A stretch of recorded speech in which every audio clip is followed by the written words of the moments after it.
Ramai yang persoalkan. Kenapa wartawan sekejap tulis kanak-kanak, sekejap lagi tulis remaja? Tak konsisten lah. Ada pula yang kata ini cover up, sengaja nak cipta persepsi saksi itu masih kecil, tak logik untuk buat salah. Sebenarnya mudah saja. Bila saksi kanak-kanak dipanggil, wartawan hanya menunggu di luar mahkamah. Mereka langsung tak dibenarkan masuk ke bilik perbicaraan. Arahan Coroner jelas. Sepanjang keterangan saksi kanak-kanak, pintu ditutup untuk media.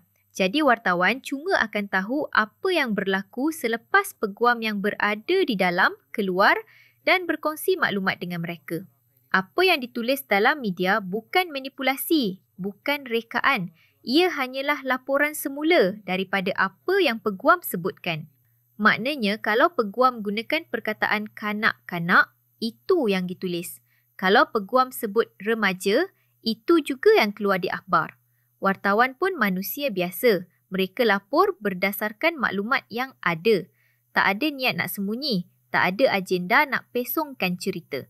Lebih penting, kita kena faham prinsip asas undang-undang. Sejak 1989, dunia sudah menerima Convention on the Rights of the Child, Convention Hak Kanak-Kanak.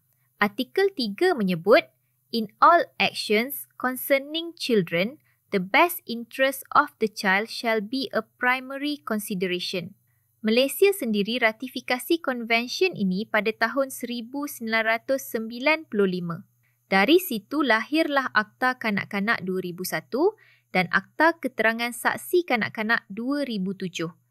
Prinsipnya jelas, bila anak kecil jadi saksi, kebajikan mereka mesti diutamakan. Lebih utama daripada sensasi berita, lebih utama daripada kepuasan orang ramai. Sebab itu dalam inkuest Zara, pintu mahkamah ditutup semasa saksi kanak-kanak beri keterangan. Bukan kerana ada benda nak disembunyikan,